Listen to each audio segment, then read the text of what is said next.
A Rede Jovens para a Igualdade recolheu estes valiosos testemunhos e fotografou-os. No passado dia 8 de março, Dia Internacional das Mulheres, esta exposição foi inaugurada em Lisboa e chega agora ao Porto pela mão do programa Unimais, da Associação Plano I. Quero mais uma vez agradecer a presença de todos e todas, segura de que será este um fim de tarde humanamente muito rico. Contamos agora, na mesa de abertura, com convidados e convidadas diretamente implicados e implicadas neste projeto e, de seguida, na nossa mesa redonda, teremos a presença de 3 mulheres do Norte que fazem parte das 40, são 3 das 40 entrevistadas no âmbito deste projeto. Começo por apresentar a Sofia Neves, que é licenciada em Psicologia, doutorada em Psicologia Social pelo Instituto de Educação e Psicologia da Universidade do Minho, é professora auxiliar e investigadora no Instituto Universitário da Maia e membro integrado do Centro Interdisciplinar de Estudos de Género. Sua principal área de interesse científico é a violência de género. É autora de vários artigos em revistas da especialidade nacionais e internacionais, assim como de capítulos de livros e de livros. Atualmente é presidente da Associação Plano I e integra os grupos de trabalho da violência doméstica e de género da Comissão para a Cidadania, Igualdade de Género e da Intervenção do Psicólogo com Pessoas LGBT da Ordem dos Psicólogos Portugueses. Vou passar a palavra. Muito obrigada, muito boa tarde a todos e a todas. É com muito prazer que estou aqui por vários motivos. Em primeiro lugar, porque esta exposição chega hoje ao Porto e, portanto, temos todos os motivos para celebrar este momento aqui no norte do país. Como a Ariana já teve a ocasião de dizer, a exposição inaugurou primeiramente em Lisboa e chega agora ao Porto e chega a este espaço magnífico que nos tem acolhido sempre nos nossos diferentes eventos, que é o Mirafórum, e, portanto, queria agradecer desde já o facto de estarmos aqui hoje com esta exposição neste espaço muito em particular, porque tem também uma dimensão muito simbólica.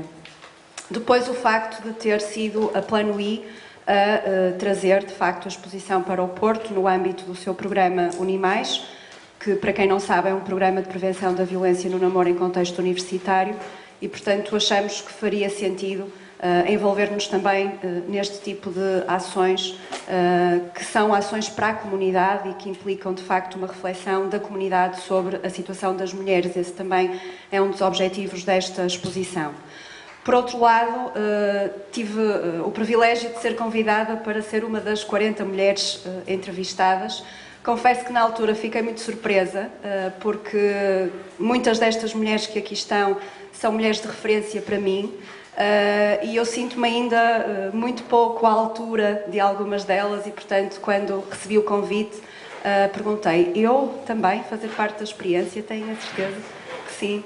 E, portanto, fiz parte da Rede Jovens para a Igualdade, que é a entidade que, no fundo, promove esta exposição e, portanto, tem também uma dimensão emocional o facto de, depois de todos estes anos, de ter sido uma jovem ativista, já não sou porque já não sou jovem, embora continue a ser ativista, estar aqui numa exposição organizada pela rede. Portanto, queria dar-vos as boas-vindas, agradecer o facto de estarem aqui, esperar que as histórias destas mulheres sejam inspiradoras, que nos ajudem, de facto, a construir outras histórias. Há aqui algumas jovens entre a plateia, que são também jovens ativistas, e eu acho que estes testemunhos podem ser, de facto, pontos de viragem em histórias individuais e coletivas. E, portanto, muito obrigada mais uma vez. Espero que possamos encontrar-nos em outros momentos para discutir a situação das mulheres em Portugal. Muito obrigada.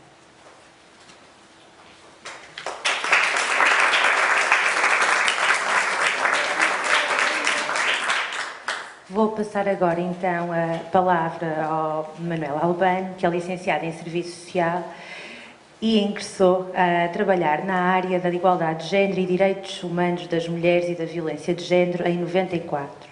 Hoje em dia é o diretor da Delegação Norte Regional da Comissão para a Cidadania e Igualdade de Género, organismo governamental para a igualdade de género, sendo também o relator nacional para o tráfico de seres humanos.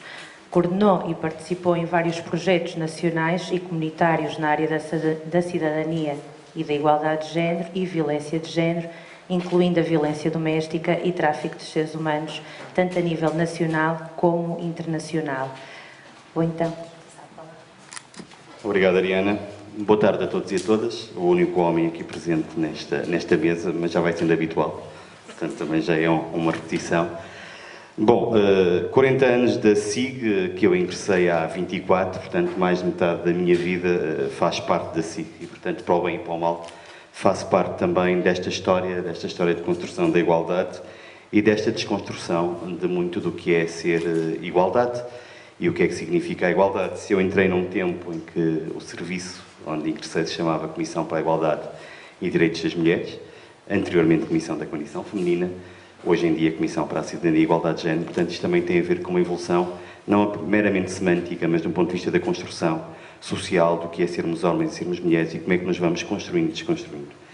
Recordo um episódio no mês de agosto, estamos a chegar à altura de férias, em que aqui na delegação do Porto estava apenas eu e um funcionário administrativo e que alguém tocou a campainha, eram duas cidadãs espanholas, ativistas feministas, pelo que percebi depois, e que quando abrimos a porta do serviço perguntaram onde é que estavam as mulheres.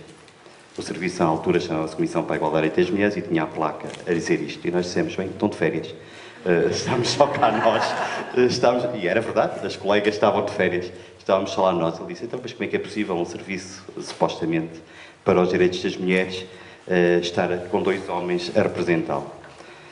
E isso também é uma história, mas é verídica, e também se faz desta construção, não é? Se, por um lado, quando eu ingressei, quando tive um primeiro contacto ainda com a CCF, a Condição Feminina no Porto, se discutia muito os direitos das mulheres a partir exclusivamente de uma perspectiva da mulher, e a mulher é que era aquela que tinha a responsabilidade de desenvolver os seus direitos, e os homens eram quase afastados deste espaço também de conquista e de partilha, porque a igualdade é um momento de partilha e que ninguém se iluda que é de outra forma.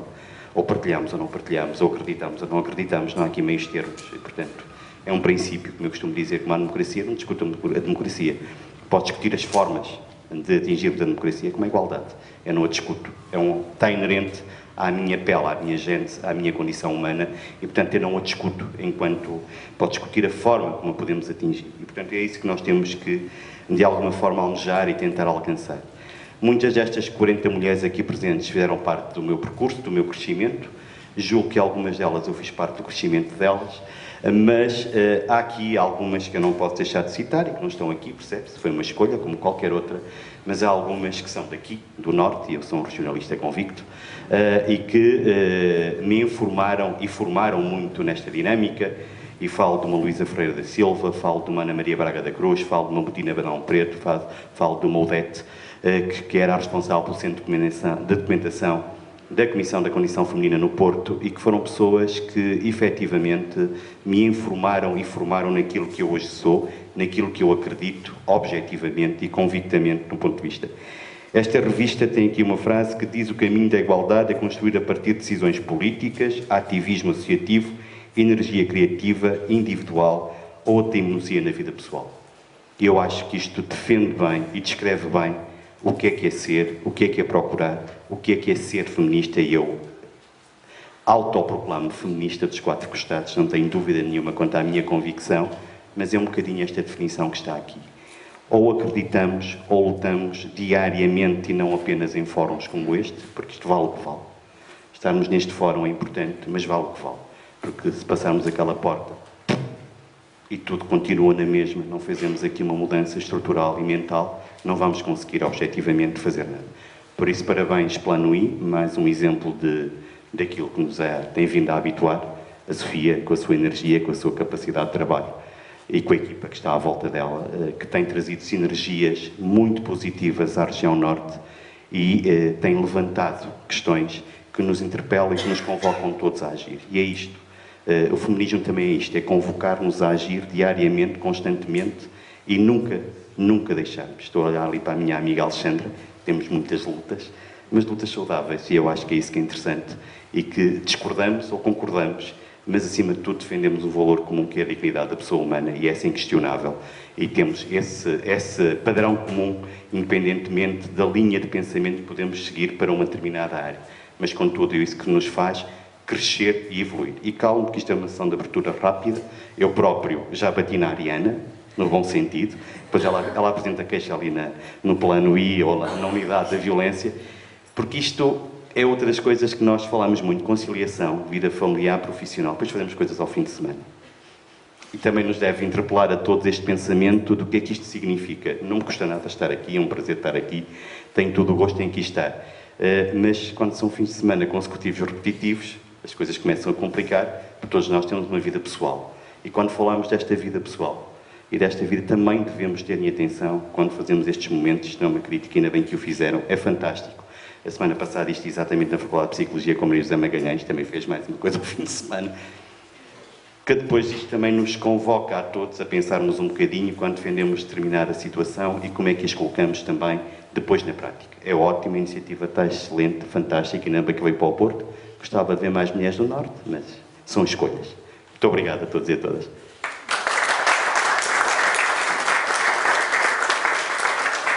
Obrigada. Vamos começar a fazer agora as coisas à segunda-feira. Bem, vou agora apresentar aqui ao meu lado esquerdo a doutora Alexandra Neves, que é vice-reitora do Instituto Universitário da Maia, o SMAI que abraçou este projeto, o Unimais, e que tem sido carinhosamente apoiante de todas as iniciativas no âmbito do Unimais. A doutora Alexandra é responsável por relações internacionais, responsável pela implementação dos programas Unimais e também o Unigualdade no SMAI, é doutorada em Linguística e Tradução pela Universidade de Vigo e atualmente é docente no SMAI e é desde 1996. Eu vou passar a palavra. Obrigada. Boa tarde a todos e a todas.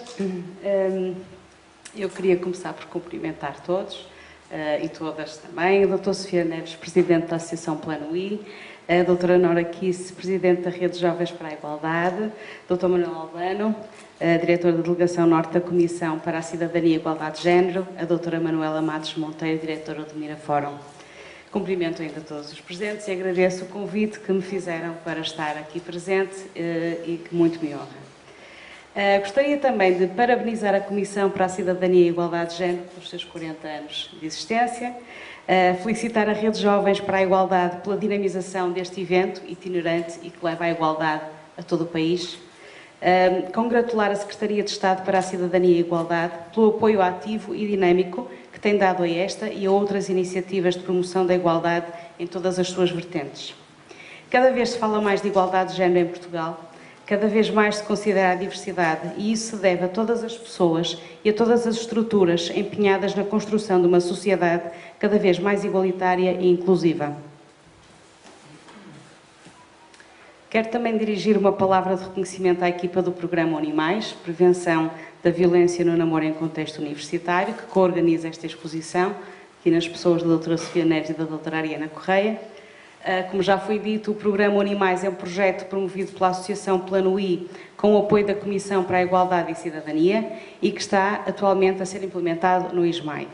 E é com grande satisfação, orgulho e empenho que o ISMAI acolhe este programa, que pretende criar uma cultura institucional de tolerância zero à violência na intimidade no âmbito das relações íntimas juvenis. A Associação Plano I tem dinamizado com êxito uma variedade de ações com esses objetivos, que têm despertado grande interesse e o envolvimento voluntário de docentes, estudantes e pessoal não docente. No âmbito desse programa foi também criado o Observatório da Violência no Namoro e um gabinete de apoio a vítimas. É um programa que apresenta grande sucesso na comunidade académica e faz todo sentido que colabore aqui com a Rede Jovens para a Igualdade nas suas atividades, nomeadamente na organização deste evento, que, celebrando o 40º aniversário da Comissão para a Igualdade e Cidadania, chama a atenção para questões de género, para as desigualdades que ainda se fazem sentir, para situações de preconceito e discriminação, para a importância e necessidade de valorizar os direitos de todos os grupos minoritários e ou socialmente mais vulneráveis, para o percurso de 40 mulheres que, de diferentes formas e em diferentes contextos, têm marcado a diferença, seja na política, em associações, na educação, na literatura, no cinema, na arquitetura, no jornalismo, na música, em profissões que surgem normalmente associadas aos homens, na defesa dos direitos das mulheres, que são efetivamente direitos humanos, como também os direitos da comunidade LGBT, da comunidade cigana, imigrante, das pessoas com deficiências, grupos minoritários, etc. Enfim, mulheres que em diferentes cenários têm contribuído para a defesa dos direitos humanos, para a inclusão e a desconstrução de estereótipos. Das 40 mulheres hoje homenageadas, pessoalmente conheço a doutora Sofia Neves, presidente da Associação Plano I, que luta diariamente como investigadora, como docente universitária, como ativista, como associativista e como pessoa para uma sociedade mais igualitária, mais inclusiva e mais justa. Tenho assistido ao longo dos anos ao desenvolvimento dos seus projetos e ao seu enorme contributo para o alcance destes objetivos. A doutora Sofia Neves é um exemplo e uma inspiração. Como são também um exemplo e inspiração todas as mulheres desta exposição. E a homenagem a estas 40 mulheres é o também a todas as pessoas que lutam pela igualdade e pelo combate ao preconceito e aos estereótipos, em qualquer lugar, seja em contextos mais alargados ou numa esfera mais restrita, na sociedade ou na sua vida pessoal. E todos e todas podemos dar o nosso contributo para uma sociedade mais igualitária e mais inclusiva, em que a individualidade, a diversidade e os direitos humanos sejam respeitados e valorizados. Mais uma vez, parabéns à SIC pelos seus 40 anos. Obrigada.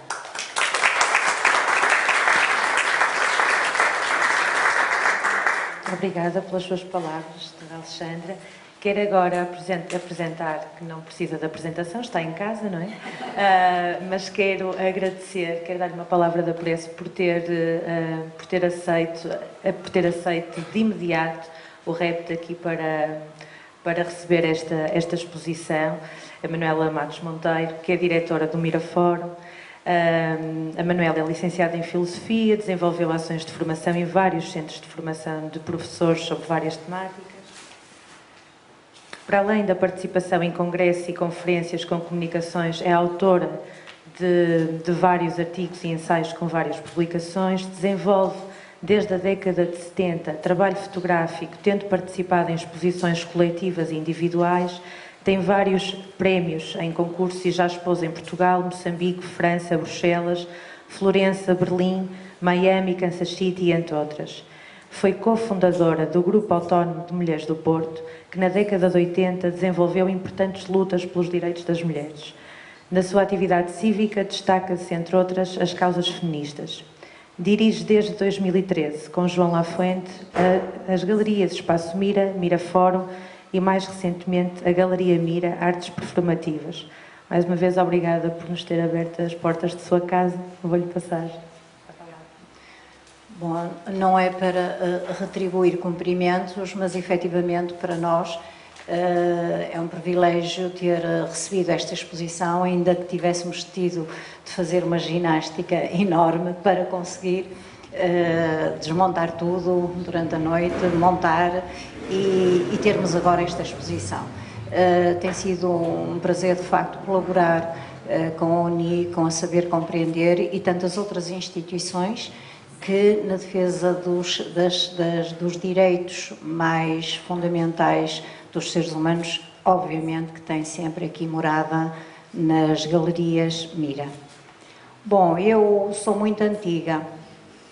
Eu ainda sou do tempo em que uma mulher ir a um café era sinal de mau porte, em que a questão das mulheres nem se colocava e em que, por intuição, suponho que aos 12 anos achava um verdadeiro disparate as mulheres ficarem com o nome dos homens e os homens não ficarem com o nome das mulheres. Portanto, a minha sensibilidade para a questão feminina começou por essas intuições e por essas reações à diferenciação de forma de tratamento entre homens e mulheres. Tive uma atividade política intensa, clandestina, antes de 25 de Abril e, obviamente, que aí não se colocava de maneira nenhuma a questão das mulheres. porque havia questões muito mais básicas, que era a possibilidade de se deitar abaixo alguma coisa que nos abafava a todos enquanto seres humanos. E quando não é possível falar, não se põe a questão do falar das mulheres ou falar dos homens, é o falar do ser humano.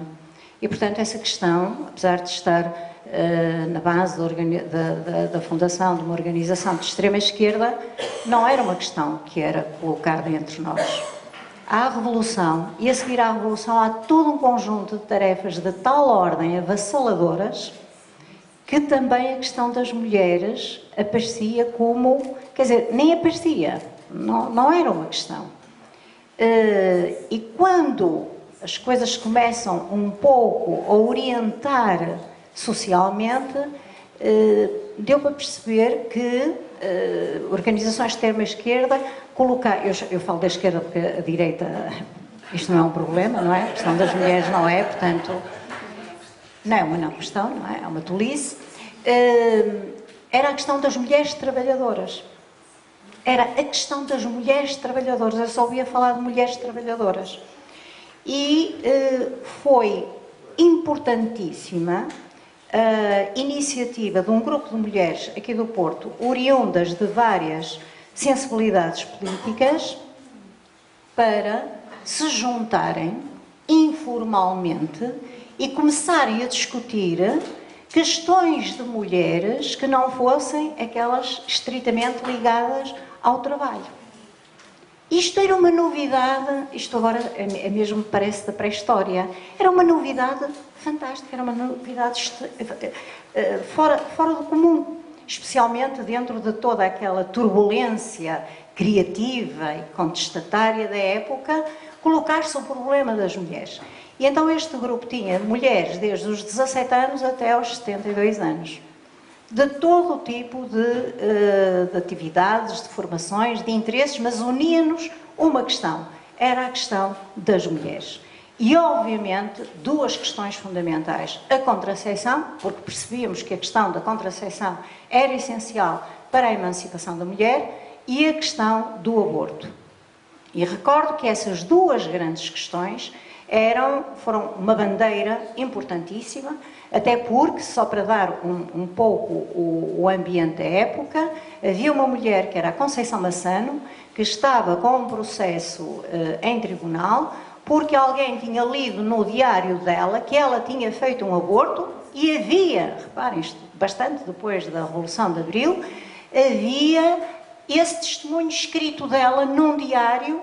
E uma das grandes lutas do campo na altura foi precisamente essa luta pelo direito ao aborto. Mas houve outra conquista mais extraordinária não, porque de outra ordem de questão. Uma questão era os direitos das mulheres, a conquista das mulheres, destes dois direitos fundamentais, mas também a conquista das mulheres no espaço público. E há um dia que aparece nas nossas reuniões uma mulher holandesa e ela traz uma novidade. É que havia um discurso especificamente feminino. Porque também todas estas questões eram os direitos das mulheres, mas outra coisa era um discurso, uma conversa, a intimidade feminina, a troca de experiências femininas. E é essa mulher holandesa que era casada com um português que desertou e que regressar ao seu país, que há uma descoberta de todo o mundo feminino, que é outra coisa. Portanto, isto das mulheres é muito complicado, não é? Portanto, há tantas nuances. E esse grupo foi, efetivamente, um grupo fundamental, que depois tem uma importante participação na CNAC, que era a Comissão Nacional do Aborto e Contracepção, e, portanto, o GAMP faz parte da história do feminismo em Portugal, mas geralmente tudo o que é regional, tudo o que é Porto, tem muito menor visibilidade e, portanto, o GAMP não está inscrito nessa história do feminismo. Há cerca de 15 dias participei numa conferência de uma iniciativa que houve aqui, As Marias, organizada pela Mezzanine, e uma questão que se colocava era como é que está a situação das mulheres hoje e, designadamente, a questão da situação das mulheres no campo das artes, das letras, etc.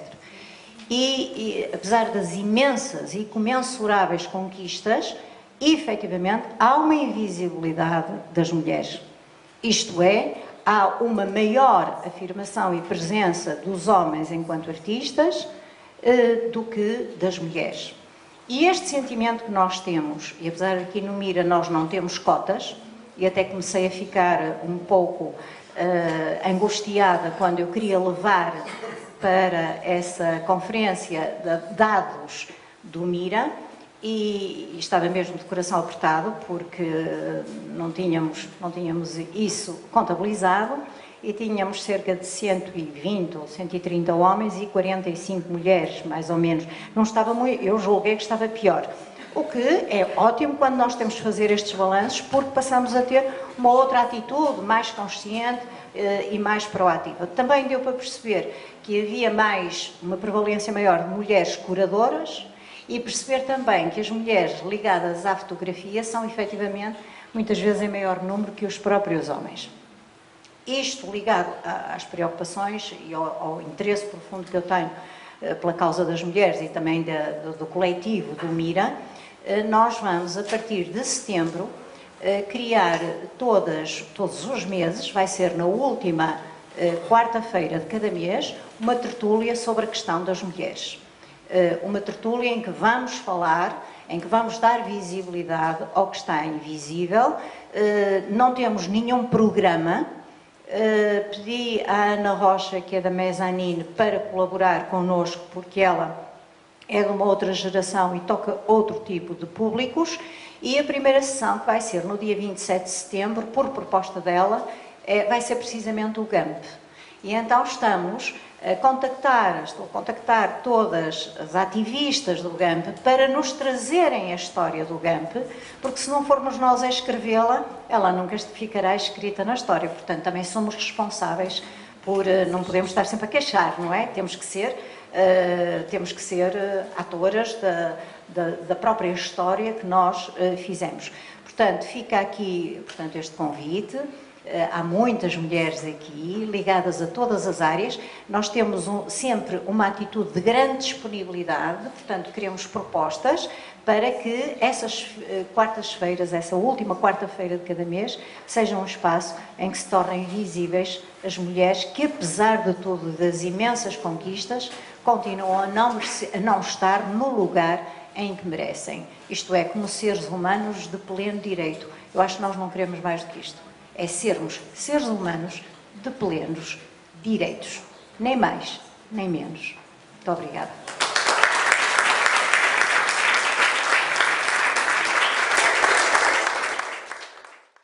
Muito obrigada, Manuela Matos Monteiro, pela vossa disponibilidade e por estar a permitir com que se reescreva a história. Eu queria, antes de terminar esta mesa de abertura e passar para o testemunho destas mulheres entrevistadas, estas mulheres do Norte, queria pedir uma salva de palmas para todos aqui, para os presentes, por favor. Mais uma vez, então, obrigada a todas. Eu vou fazer só uma brevíssima apresentação de cada uma, depois estas mulheres encarregar-se-ão de partilhar connosco um pouco dos percursos que fizeram a nível pessoal, social, académico, e explicar um bocadinho o que é que significou para elas terem sido escolhidas ou distinguidas no âmbito deste projeto para figurarem entre as 40 mulheres. Então, vou começar com a Alexandra. A Alexandra é docente e investigadora na Faculdade de Psicologia de Ciências da Educação da Universidade do Porto. Os seus interesses de investigação relacionam-se com o género e a sexualidade e o controle social. Tem vindo a dedicar as suas pesquisas ao trabalho sexual, em particular à prostituição. É doutorada pela Universidade do Porto com uma dissertação baseada numa investigação etnográfica sobre prostituição de rua, que recebeu uma menção honrosa do Prémio Maria Lamas 2011. A Alexandra é feminista e ativista social, palavras da própria. Tem-se implicado em movimentos sociais, tais como o Movimento Internacional de Trabalhadores e Trabalhadoras do Sexo, o movimento de cidadãos e cidadãs que se mobilizaram para a despenalização do aborto e o movimento LGBT. Passo então agora. Obrigada, Ariana, pela apresentação. Eu começo também, boa tarde a todas e a todos, antes de mais. Começo também por agradecer o convite que me foi feito, quer para estar aqui pelo Plano I, quer à Rede de Jovens pela Igualdade por me ter convidado para fazer parte destas 40 mulheres.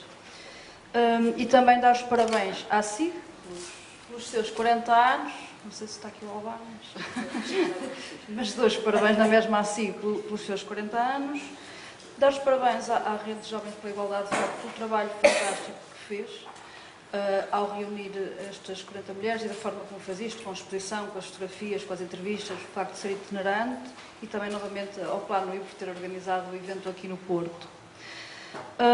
Para mim também senti como uma honra, como um privilégio, ter sido convidada para integrar este grupo de 40 mulheres, quer pelas razões que a Sofia apontou, mas porque eu, quando há tantas mulheres com trabalho tão mais reconhecido e firmado, com tantos anos de luta neste país, mas também porque aquilo que tem sido os meus trabalhos como académica, aquilo pelo qual eu tenho sido mais reconhecida é pela investigação com pessoas que fazem prostituição, e isso é uma atividade que está claramente nas margens. Ou seja, se as mulheres, há pouco a Manuela daqui do espaço falava na invisibilidade das mulheres, sim, que é uma invisibilidade a vários níveis, a muitos níveis. Há bocado fui à casa, entrei para ali ao lado à casa de banho e deparei-me logo com a expressão de fotografia que tenho, aquilo são quase todos nomes de homens e há um nome de mulher lá no meio, e é sempre assim, e é preciso fazer um evento específico dedicado às mulheres para que as mulheres estejam em maioria nos sítios. E de facto há depois características de alguns grupos de mulheres que estão ainda mais invisíveis, e o grupo que eu tenho estudado, as mulheres que fazem prostituição, de facto estão ainda mais invisibilizadas, não têm voz, são rejeitadas, nem sequer lhes conferem autoridade para serem capazes de decidir sobre si e a sua vida. Portanto, ainda me surpreendeu mais por causa disso. A verdade é que depois, quando fui para a entrevista, que foi conduzida pela Joana Torres, que foi quem me contactou,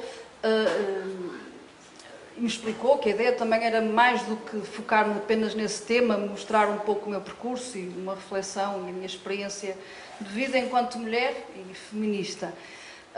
E esta foi uma experiência muito interessante porque me obrigou a olhar para o meu percurso enquanto pessoa, enquanto mulher, nomeadamente a questão que me leva a pensar, mas desde quando és feminista, quando é que te sentiste feminista, não é? Que nos faz olhar para trás e ir até à família, perceber onde é que eu nasci, quem é que me criou, que valores é que me incutiram, e depois perceber também que apesar disso tudo há o facto de ser mulher e começar a tomar consciência das diferenças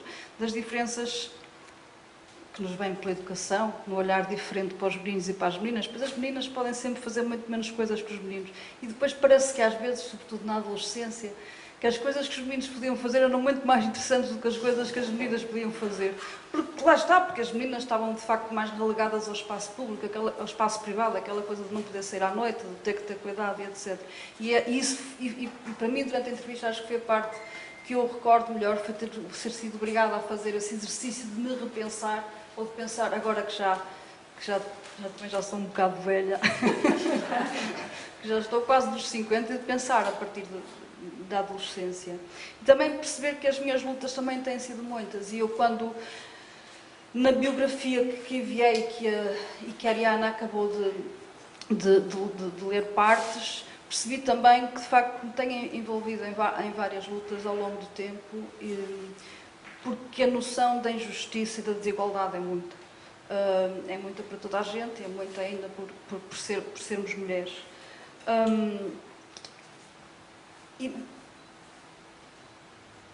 E esta questão agora já estou a misturar coisas, mas lembrei-me que há pouco o Albano dizia, lembrou-se de mulheres que não estão aqui representadas e que também deviam estar. E de facto eu também, quando entrei aqui, e foi a primeira vez que eu vi a exposição, também me questionei, ou também me lembrei de algumas mulheres que não estão cá. Mas eu acho que isso foi uma grande vantagem, o facto de, na minha opinião, o facto de ter sido uma rede de jovens que fez e que montou esta exposição, ter escolhido uma maior diversidade. Acho que fugiu um pouco àquelas, se calhar, que serão referências para as pessoas mais velhas e pegou em muita gente nova. E acho que isso é uma das dos aspectos mais interessantes da exposição é que tem mulheres de diferentes idades, tem mulheres com diferentes características, tem mulheres do Porto, de Lisboa, tem mulheres do interior, tem mulheres de diferentes profissões, tem mulheres ciganas, tem trans, acho que essa diversidade é muito importante para mostrar muitas das invisibilidades. E eu achei deliciosa a senhora taxista, que não conhecia, com 80 e tal anos, ser taxistas no interior deve ter sido de facto uma luta muito grande. E eu costumo dizer nestas coisas que as cartas de condução são iguais para os homens e para as mulheres. Portanto, se os homens podem conduzir táxis ou podem conduzir, e as cartas dos caminhões também devem ser iguais. Temos ali as hábitos assim.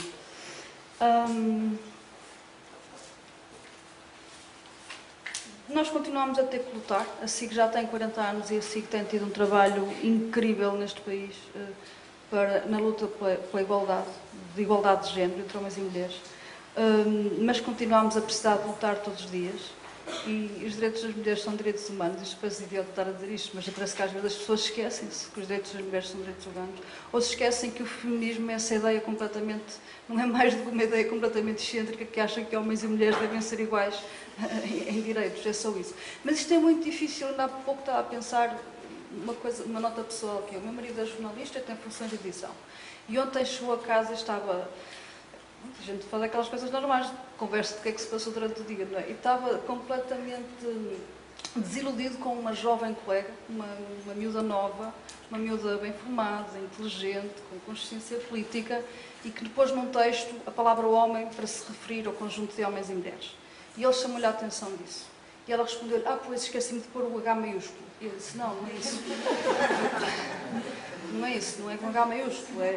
E ele continuou a argumentar. E às vezes ela, como não lhe conseguia vencer os argumentos, disse: mas tu sentes-te representada quando se referem a ti, incluída às mulheres, com a palavra homem? Ele disse: sim, eu não sou feminista. E ele disse: mas devias ser. E virou-lhe costas. Porque ele disse: mas tu devias ter continuado a argumentar com ela. Mas ele disse: mas eu não consegui mais. E depois ele ainda estava mais incomodado com o facto de ter sido uma miúda nova, que ele ajudou também a formar no jornalismo. Quer dizer, é uma luta que às vezes é impossível trabalhar. E quando se vêem pessoas novas, com consciência política, inteligente, não é por ignorância, não é por não saber a importância das desigualdades. E ainda temos muito trabalho a fazer. E acho que termino, já estou aqui a falar desse tempo. Pronto, acho que termino por aqui. E se calhar, de facto, acentuar, só para acabar com esta nota, que é o facto das invisibilidades, de haver mulheres que são mais invisíveis que outras. E aqui agora vou cometer, tenho que o fazer também, que é para as mulheres com quem eu trabalho, de facto, que são as mulheres prostitutas. Elas existem.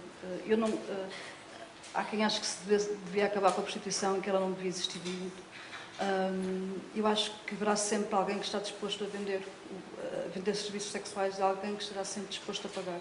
Eu acho que as pessoas têm que fazê-lo com consciência, têm que fazê-lo de forma de optá-lo voluntariamente, e que têm que fazer nas mesmas condições, ou em condições pelo menos que não sejam piores do que qualquer outra atividade profissional. E se for assim, acho que têm direito. E aquilo que se tem vindo a assistir na Europa em geral, e também já está a chegar cá em Portugal, é um retrocesso muito grande nos direitos das pessoas que prestam serviços sexuais a troco de dinheiro. Tem sido uma luta grande para que as pessoas de facto não percam direitos, porque têm vindo a perdê-los. As legislações estão a mudar em alguns países e não vão no sentido de melhorar a vida dessas pessoas, mas de piorar as suas condições de existência e as condições de exercício da sua atividade. Portanto, não está aqui nenhuma representada, que a gente saiba, mas e também não falo por ninguém, falo pela minha experiência e não queria deixar essa nota no final. Muito obrigada.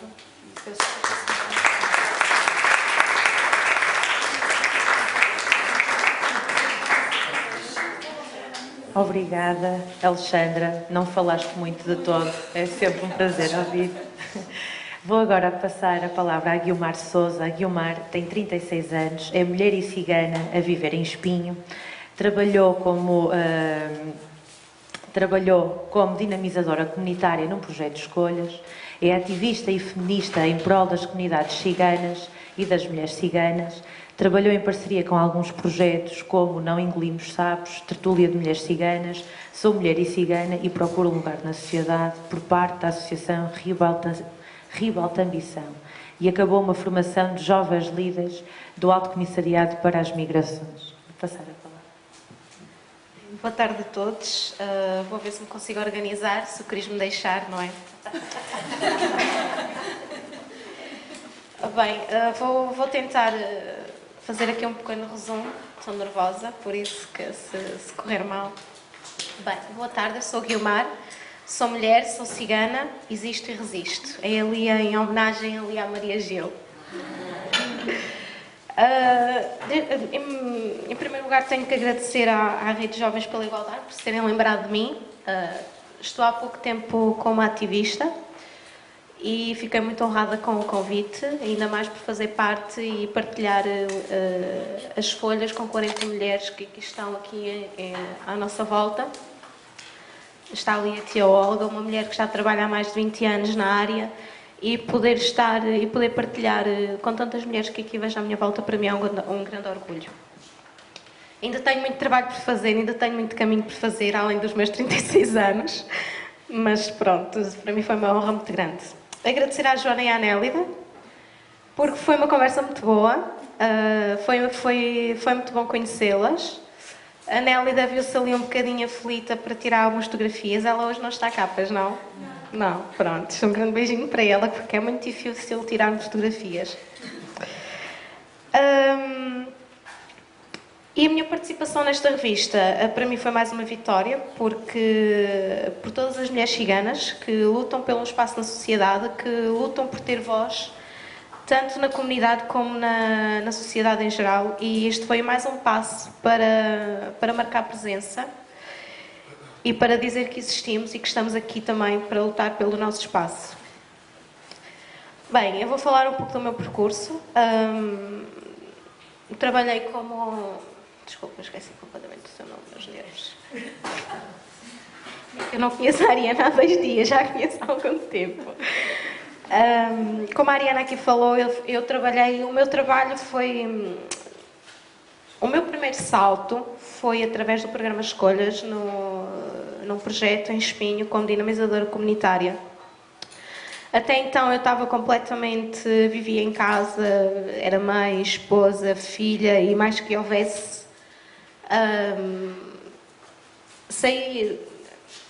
Não vou dizer questões culturais, porque não gosto dessa palavra, mas tem uma história, tudo tem uma história e tudo tem um significado do porquê das coisas acontecerem. E eu saí...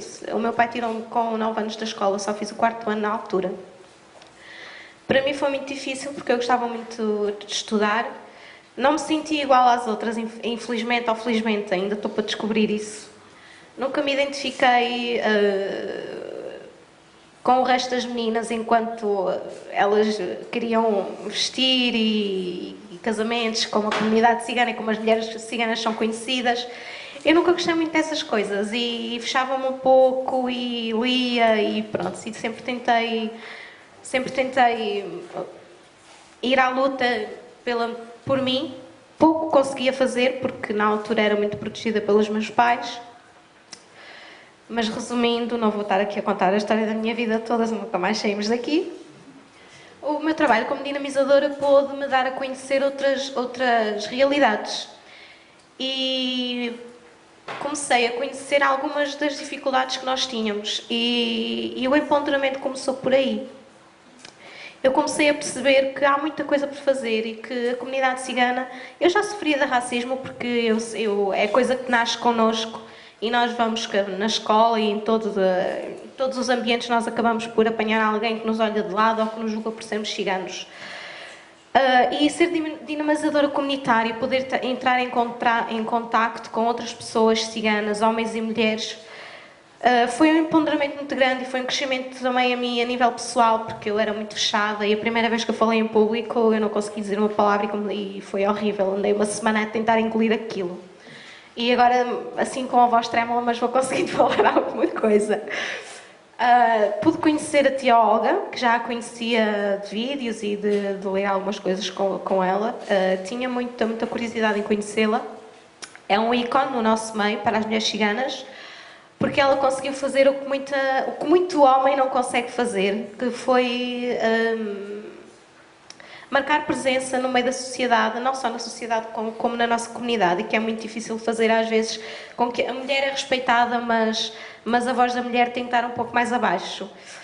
E com o nosso trabalho de ativismo e feminismo, nós temos conseguido trazer mais e mais mulheres à nossa luta, digamos assim, que é dizer que temos direito a ser mais e a buscar mais o que nós queremos. Ora bem,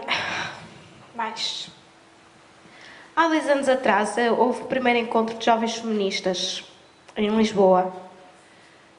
Até lá eu sabia o que era racismo, sabia que queria algo mais e que muita coisa era-me vedada por eu ser mulher. E além do mais, por ser cigana ainda por cima. Eu tenho duas coisas muito más, sou mulher e cigana. E eu pude ouvir outras mulheres a falarem, mulheres negras, LGBT também. E em conversa nos workshops e também alguns testemunhos, eu pude me identificar com alguns pontos, que afinal não somos assim tão diferentes umas das outras. E que afinal os nossos objetivos acabam por ser os mesmos. Isto é como a sogra, são todas iguais, só mudam de endereço, infelizmente.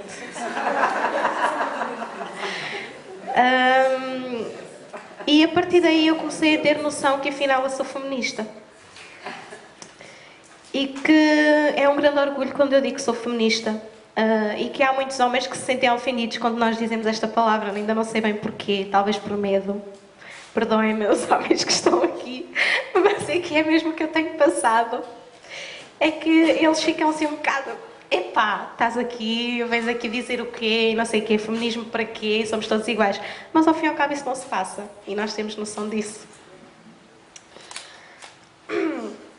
E também eu adotei o feminismo, porque o feminismo, nós aqui estamos aqui presentes por alguma razão, e nós sabemos o que isso significa, que é lutar por direitos iguais. Mas há muita gente que não acha isso. E direitos iguais é tanto direito como homem e mulher, tanto direito na cor da pele, tanto direito como etnia, tanto direito como religião e tanto direito como opção sexual. Não sei se é assim que se diz. E é vivermos e tentarmos ter um mundo de igualdade, embora isso muitas vezes não aconteça. E agora eu vou puxar um pouco a minha brasa à minha sardinha, não é? E vou falar um pouco de racismo e que nós temos vivido nos últimos dias, que tem sido muito, mas muito grave. Um senhor que se diz André Ventura acha-se no direito de julgar uma etnia e mais de 50 mil ciganos que vivem em Portugal por algumas situações que eu não sei se é verdade ou se é mentira, mas que põem culpa à comunidade cigana. E, infelizmente, ele tem usado uma campanha eleitoral que há uns meses atrás, quando o Sr. Donald Trump começou com a campanha eleitoral nos Estados Unidos, muita gente em todo o mundo sentiu-se muito ofendida e disseram assim, meu Deus, este homem é um palhaço, é impossível ir para a presidência para a Casa Branca, não é? Ainda por cima, o Obama e o Donald Trump, bem, eu não percebo muito de política, mas há um bocado de diferença aí. E o discurso do Sr. Donald Trump era mais ou menos parecido com o Sr. André Ventura. E toda a gente na altura se ofendeu e disse, é impossível este homem ir para o poder. Mas infelizmente está lá. E diz muitas barbaridades. E a verdade é que muita gente tem o seguido, isto é tipo ovelha. Seguem o lobo. E embora muitos não aceitem, mas a verdade é que as ovelhas são em maioria, as ovelhas negras neste caso. E também tenho entristecido muito com muita coisa. Eu saí do Facebook. Eu uso, como toda a gente sabe, e como todos nós devemos usar também, o Facebook deve ser usado de forma positiva. E infelizmente nos últimos tempos tem sido usado de forma muito negativa. E muita gente tem destilado ódio através de comentários, através de postagens, e o Sr. André Ventura só veio fazer o favor de fortalecer mais e mais ainda esse tipo de pessoas que o nome só, não sei se é ignorantes ou são meramente estúpidas, sinceramente não sei. Mas é muito triste eu ser julgada por ser cigana e ser julgada porque alguém em alguma parte do país tenha feito alguma coisa menos correta. Pois então, se fez alguma coisa menos correta, então as autarquias, neste caso, devem exercer o poder que têm As forças policiais devem exercer o poder que têm e não só usarem o poder para fazer rusgas e entrarem em casa das pessoas e às vezes assustarem as crianças e muita gente que é inocente neste caso, em alguns casos. O que é que eu posso dizer mais? Acho que não há mais nada para dizer. Há certos momentos em que o silêncio é a única opção mesmo. Bem, é melhor acabar, senão isto acaba mal. Vou acabar com uma frase com que me identifico muito e que ao longo deste tempo, como ativista e feminista, me tenho identificado. Que é, podemos não mudar o mundo, mas podemos mudar a vida de alguém. E eu acredito muito que no nosso percurso, todas nós que estamos aqui, homens e mulheres, ao longo da nossa vida, com o nosso testemunho, com a nossa participação na sociedade, com a nossa participação no meio familiar, entre amigos, e por todo o caminho que nós temos feito, nós acabamos por mudar a vida de alguém de forma positiva. E é nisso que eu acredito. E é só. Muito obrigada.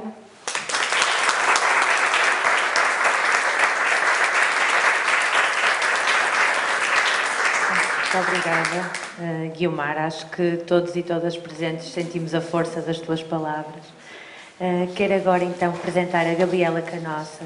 A Gabriela é enóloga e iniciou a sua carreira em 1994 na Taylors, depois de uma breve passagem pela região da Alsácia, tendo assumido a Fine Wine Division na Real Companhia Velha. Seguiu-se em 2007 a criação da empresa de consultoria, onde acompanhou inúmeros projetos de pequenos e médios produtores nas regiões do Douro e na Beira Interior e Alentejo. Vou passar a palavra. Muito boa tarde.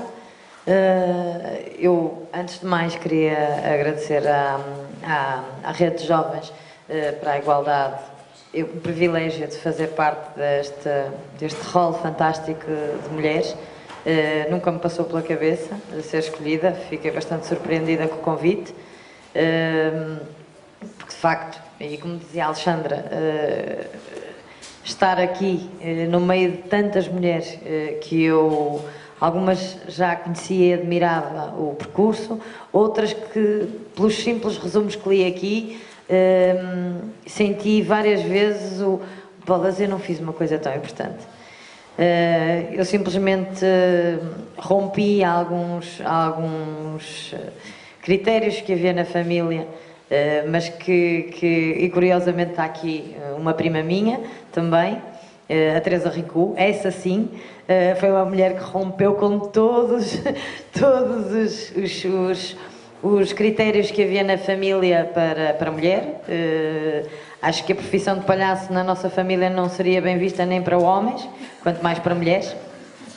Ela, ao longo da carreira dela, influenciou muitos familiares nossos, que hoje também estão ligados às artes circenses, e ela, de facto, que é uma mulher com que eu convivo bastante e admiro imenso,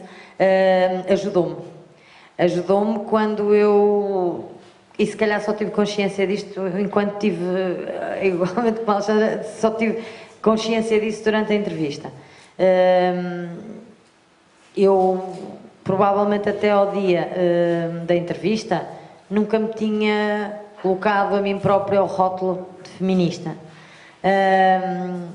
Se calhar durante a entrevista percebi que se calhar isso explicava muito da forma como eu sou vista e das lutas que vou travando, pequenas lutas, e a tomada de consciência foi feita se calhar durante esta entrevista que tão bem a Joana Torres dirigiu e a Nélida fez o milagre de me fazer uma foto linda ali na região que eu adoro, o Douro. E é incrível porque eu desde miúda, o meu pai, coitado, dizia que até em casa até a espécie canina quando entrava era fêmea, não é? E que tinha o desgosto de não poder seguir a linhagem familiar, não é? Do lado dele, porque era o barão, era o cabeça de casal e possuidor da documentação familiar, se é que lhes podemos chamar isso. E eu quase que me senti impelida desde muito jovem Ou não sei se impelida, se foi assim que aconteceu, por simplesmente. Eu participava em tudo com o meu pai como se de um rapaz se tratasse. Eu fui comissária de pista em automóveis, eu cheguei a correr em desportos automóveis, acompanhava sempre, a minha irmã não, sempre muito mais feminina, e nem percebia para que é que eu acompanhava, mas eu adorava. No colégio cheguei a ser castigada, porque embora tenha estudado num colégio de freiras que era super fantástico, o padre era... Eu deixei de ir à missa quando aquele padre morreu, porque de facto depois apercebi-me de uma industrialização da igreja que me desagradou e que ele não fazia, mas no colégio cheguei a ser castigada porque queria brincar com as brincadeiras dos rapazes e como isso não me era permitido, eu jogava com bichinhos de conta, que também fazia berlinde, né? E depois era mãos desinfetadas, castigo. Lembro-me de ter simulado de estar doente, era um bocadinho terrível de aturar. Mas cheguei a simular que estava doente para poder entrar no dormitório das freiras para perceber como é que era toda aquela vida. E depois dizer à freira que eu ficava boa de certeza se ela me desse a permissão de ver como é que era o cabelo dela por baixo daquela coisa que eu não sei o nome. E a minha desilusão foi enorme quando vi com um cabelo curtíssimo. É porque eu imaginava longos cabelos, brilhantes e penteados. E de facto, durante a minha infância foi havendo assim umas situações em que meu pai dizia, pronto, não me nasceu um rapaz, mas nasceu uma Maria Rapaz. E eu ostentava orgulhosamente o rótulo de Maria Rapaz. Porque achava sempre muito mais divertidas realmente as brincadeiras deles do que as delas. A minha irmã era o tipo de criança que brincava e mandava guardar o boneco e eu destruí-lhe as bonecas todas. Nasci 4 anos depois dela, ela testava-me e com toda a razão, porque éramos muito diferentes e só nos conseguimos começar a entender a partir dos 40 anos. E em que, pronto, eu acho que não pela igualdade entre nós as duas em termos de comportamento, mas mais pela maturidade que nos fez realmente tolerar-nos uma à outra com todos os defeitos e virtudes de cada uma. E a infância foi-se passando assim, eu destruía as bonecas para ir ver como é que elas eram por dentro e achava aquilo ridículo, todas estão iguais, todas estão... e de facto foi havendo sempre uma revolta quase inconsciente perante esses estigmas todos pré-estabelecidos, fossem eles de todas as áreas, quer na condição sexual, feminino ou masculino, quer inclusivamente com o estigma que havia e que há com a comunidade cigana, com que sempre colaborei fantasticamente, sempre me dei muitíssimo bem. Lembro-me na escola que haviam 8 miúdos da etnia cigana e que eu ainda hoje convivo com eles porque era a única que me dava com eles e eu achava aquilo estranhíssimo e achava o máximo. Porque achava que eles assim só me davam atenção a mim, enquanto que na Maralhava era mais uma. Depois, realmente, a família toda estava bastante ligada às artes. Tudo diria que eu iria seguir artes. Até que um belo dia, já seguindo estudos em arte e design, percebi que realmente o meu talento era muito relativo e havia gente com talentos muito superiores ao meu e pensei, eu não quero ser medíocre e de facto ao lado destes talentos fantásticos eu acho que não posso fazer diferença nenhuma. E cheguei a casa e disse que não queria mais, não queria seguir, nem que tivesse que voltar para trás, não queria seguir. Os meus pais estranharam imenso e disseram, então, mas o que é que queres ser? E eu disse, eu quero dar um passeio, sozinha não posso, mas quero dar um passeio e no fim desse passeio eu digo, eu acho que já tenho uma ideia, mas eu quero dar um passeio. E assim foi, uma tia minha me acompanhou-me para todo lado que eu quis ir e durante 4 dias visitei variedíssimas coisas que eu tinha na minha cabeça que cada uma que eu dizia achava mais incrível e mais estapafúrdia, até que realmente cheguei a casa e disse que quero ingressar numa escola agrícola, eu quero seguir a área agrícola. Foi muito complicado ali aqueles primeiros dias na família, porque não há qualquer tradição familiar na área agrícola, inclusivamente tem propriedades que estão abandonadas. as quais eu nem toco porque são de gente demais e não quero. E então foi a escola agrícola, e na cabeça dos meus pais podia ser uma solução porque eu não ia gostar. Eu lembro-me, no primeiro dia que entrei nos portões da escola Conde de Sambento, em Santo Tirso, de ver uma situação que me fez muita confusão. Éramos apenas 13 jovens mulheres. Isto já corria aos anos de 80, não é? Que eu já sou velhinha. Já estamos pouco para jovens, ainda bem que as jovens nos trouxeram cá, senão a gente nunca cá estaria. Estavam uns rapazes a ver quantas raparigas havia mais nesse ano. Graças a Deus isso hoje já não é assim, nem sequer na enologia. Eu não fui pioneira na enologia, houve algumas fornadas antes de mim, com uma, duas, que hoje estão a dar cartas, e qualquer uma delas representaria muito bem a nossa área. Eu iniciei a minha carreira há 25 anos e era incrível porque na altura era bicho raro, era. Tive, e disse isso na entrevista, está aqui mencionado, tive a sorte, ou não, foi muito agradável, mas depois o choque foi terrível depois, foi ter iniciado a minha carreira numa empresa, que eu faço questão de dizer o nome quando me pediram para fazer uma breve resenha do que seria o meu percurso, a Taylor's, porque nessa empresa eu fui sempre tratada por igual. Incrivelmente, há outras empresas inglesas que não o fazem, inclusivamente não permitem que nenhuma das filhas,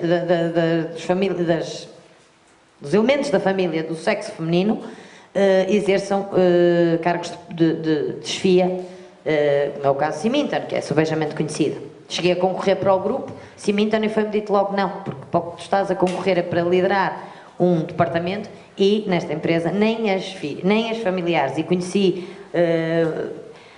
assisti a uma situação que para mim foi um orgulho, mas depois isto é um disparate, porque fui a segunda mulher a entrar na como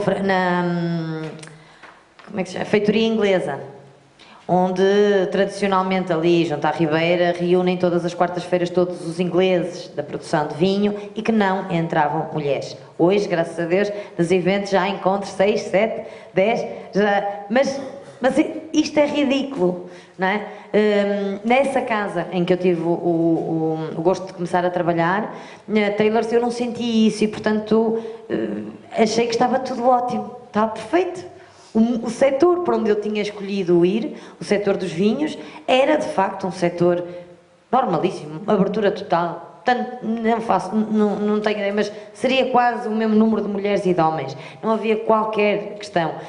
Eu só senti que me ajudavam, havia a preocupação de me pegarem pesos ou me facilitar o trabalho braçal, porque na minha primeira vindima, infelizmente, caí de uma cuba de 7,5 metros de altura e parti-me toda. E, portanto, havia o cuidado, era de me pegarem nas coisas e me poupar ao trabalho braçal, só porque eu tinha fraturado a coluna, um ano antes, e uns anos antes, e porque eles tinham assistido à situação, não é? E, portanto, era a única, não por ser mulher, de forma nenhuma. Quando passei para uma empresa portuguesa, para a Real Companhia Velha, na Alsácia também não senti nada, embora também seja uma região muito tradicional, mas eu trazia uma inovação, que sabia fazer certificações de qualidade e, portanto, a coisa disfarçava. Precisavam bastante da informação que eu trazia. Na Real Companhia Velha foi um choque. Foi um choque, era muito jovem e aí eu deparei-me com algum preconceito. Mas depois foi-se conquistando, as pessoas foram conquistadas por aquilo que eu pedia-lhes ajuda, eu pedia-lhes para eles me ensinarem, para me explicarem, principalmente tinha uma equipe muito idosa, e acho que fui conquistando o meu lugar ali. Hoje, já com a minha empresa de consultoria, em que lido com muitas realidades em diferentes regiões, tenho-vos a dizer que é mais fácil lidar com a população, se calhar culturalmente ou socialmente menos desfavorecida, do que com chefias intermédias de níveis universitários, académicos bastante maiores. É incrível, é muito debelada, é mais perigosa. Eu, com todas as situações com que me deparei ao longo de 25 anos de carreira, foi sempre relativamente fácil defender-me, conquistar, resolver e ultrapassar. Hoje lido com algumas situações, e há muito pouco tempo, há 2 anos atrás, eu liderava um projeto, há 5 anos, liderava um projeto como diretora-geral de um investimento de um estrangeiro, de um investidor estrangeiro, criei a minha equipe do zero, e as chefias intermédias que aparentemente lidavam muito bem com o facto de ter uma chefia feminina, criaram situações até que eu chegasse à decisão de abandonar aquele projeto, que tinha sido um projeto que eu tinha iniciado de raiz, porque senti que não era aquela equipe que eu queria liderar, também não ia mudá-la toda, já não havia nada a mudar porque já tinha percebido o que é que estava ali. Estamos a falar de uma equipe de sensivelmente 10 pessoas, mais 14 com que eu lidava diariamente em termos de vinha, e preferi abandonar, porque o projeto está minado. Há aqui questões que eu não estou disposta a lutar, porque vocês não merecem que seja eu ensinar-vos o que realmente é igualdade, o que é respeito e o que é o crescimento por mérito. E portanto hoje digo que é mais perigoso o preconceito escondido e de gente com se calhar com outras ferramentas do que aquele com que eu lidei no meio da carreira e que fui lidando diariamente, porque o pessoal de vinha, que supostamente, pelo menos em termos académicos, infelizmente estão menos apetrechados, são conquistados pela parceria, pelo respeito mútuo e pelo trabalho demonstrado.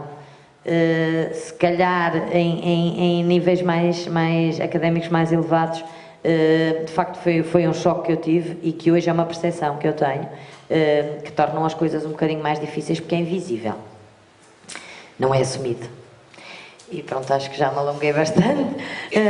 Esta é a minha pequena história e de facto agradeço à Joana e a toda esta iniciativa, precisamente por se calhar me terem alertado para o que é que tem sido a minha atitude no dia-a-dia.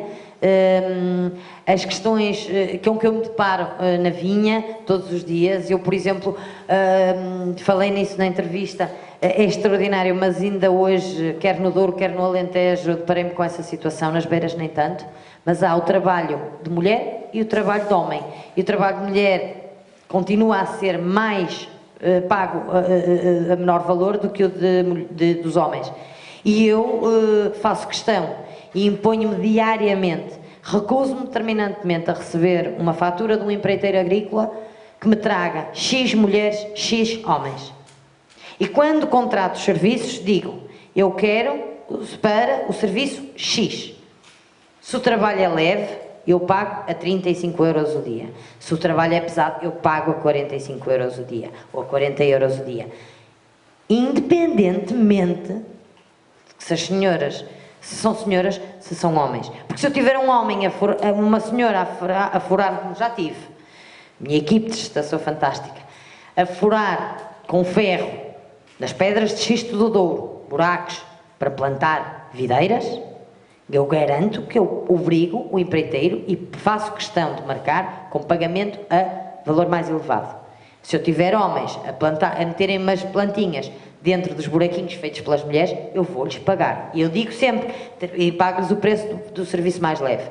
E digo muitas vezes na vinha, para mim, vocês na vinha não têm sexo, meus caros. Há trabalho leve e há trabalho pesado. Isto pode parecer uma coisa absolutamente absurda, mas que 95% dos empreiteiros com que eu já trabalhei no Douro têm como descritivo na sua base de dados das faturas homem, mulher. Não tem despampa, não tem vindima, não tem absolutamente serviço detalhado. O que ainda por cima, acho incrível como é que nenhuma empresa ainda impôs isso, como eu imponho diariamente, porque nem sei como é que fazem, em termos de imposição, de input daqueles custos aos serviços, como é que fazem? Porque isto não faz sentido, mas isto é uma realidade ainda hoje. E cheguei a ter que ir à casa de um empreiteiro agrícola introduzir na base de dados, porque ele disse, mas isto já veio assim, foi assim que eu disse ao senhor da informática para fazer, eu não sei. Eu disse, eu vou lá à sua casa e introduzo-lhe o programa informático, o que é que eu quero? É os serviços. Porque eu pago serviços, não pago... Se os senhores, se são homens, se são mulheres. Isto é uma realidade que é incrível, mas isto existe diariamente e é do norte ao sul. Ok? Muito boa tarde. Desculpa se me estendi demasiado. Obrigada, Gabriela. Não tem nada que pedir desculpa, não. Obrigada pela sua partilha. Vou agora passar a palavra à Aida Soares, que é ativista, feminista e fundadora da Confraria Vermelha, um espaço delicioso no centro do Porto. Vou passar. Boa tarde a todas e a todos. Antes de mais, os agradecimentos da praxe a todas as pessoas que fizeram possível esta exposição, esta publicação, a todas as associações e as pessoas também que fizeram isto acontecer. Eu estou contente que a exposição Chegada ao Porto esteja no Espaço Mira, porque o Espaço Mira fica na minha freguesia. Ou seja, na minha freguesia de origem. Já não moro em Campanhã, mas eu nasci em Campanhã, cresci em Campanhã, e é bom ver as coisas acontecerem em Campanhã, porque quando eu era criança, quando eu era adolescente, era uma freguesia que era como se ficasse a 500 mil quilómetros do Porto. Eu vou ao Porto, mas nós estamos no Porto, não é? Isto acontecia. E sentíamos mais na pele as pessoas que vivíamos nos bairros. Eu cresci no bairro São Roque, que é o bairro que fica... que há pessoas que o conhecem como bairro Engenheiro Machado Vaz. É o bairro que fica ali mesmo ao pé do mercado abastecedor, que é atravessado pela linha do comboio, que tem uma primeira fase desse bairro foi construída de um lado da linha e depois a seguinte fase.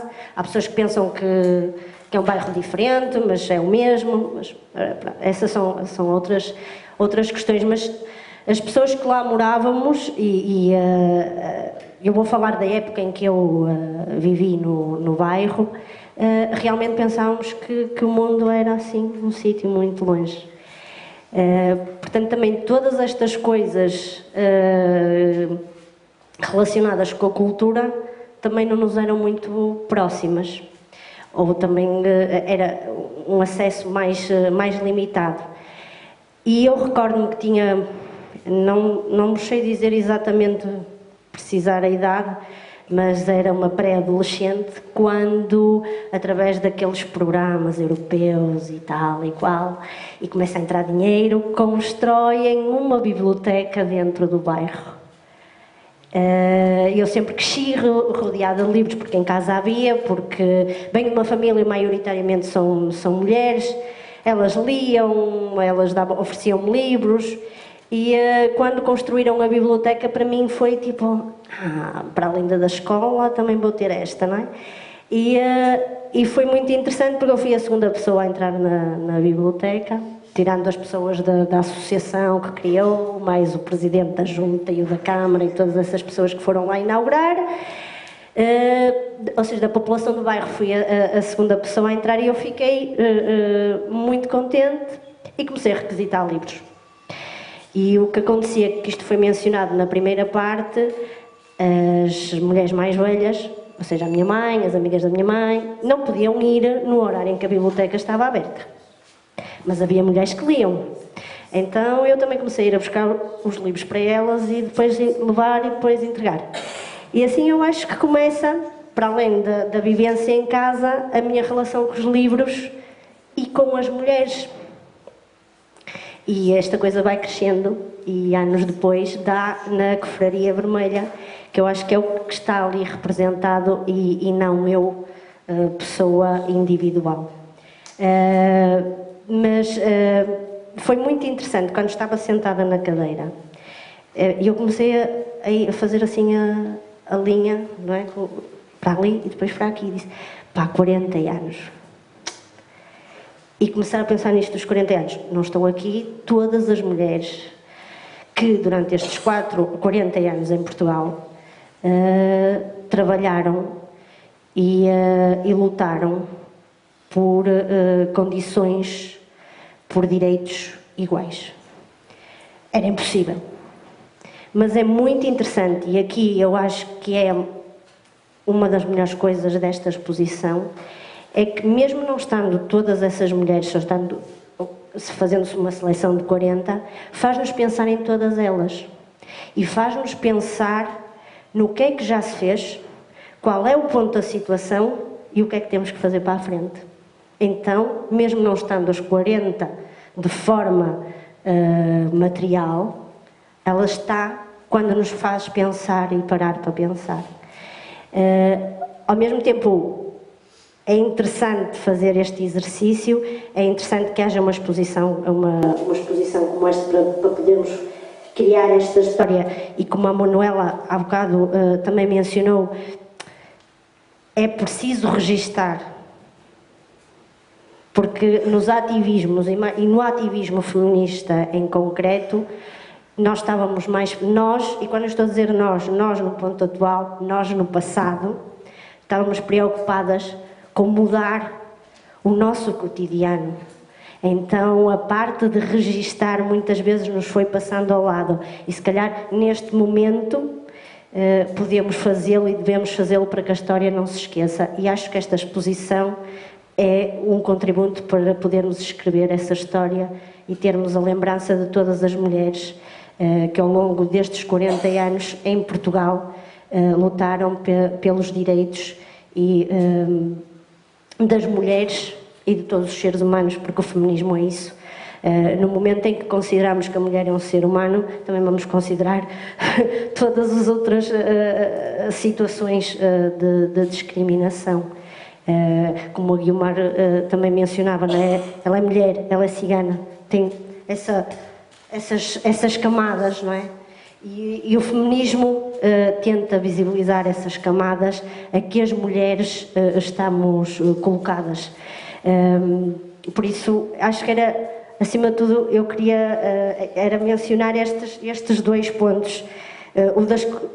Pararmos todas e todos para pensar quando estivermos com a revista e folhearmos, fazermos este exercício de pensar nestes 40 anos, nas pessoas envolvidas nesta luta, em que ponto é que estamos e para onde é que queremos ir.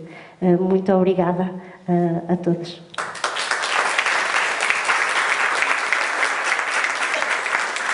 Obrigada, Aida. Antes de terminarmos, queria só deixar a informação, como terão constatado, a Nora Quissa, Presidente da Rede de Jovens para a Igualdade, infelizmente não pôde estar presente.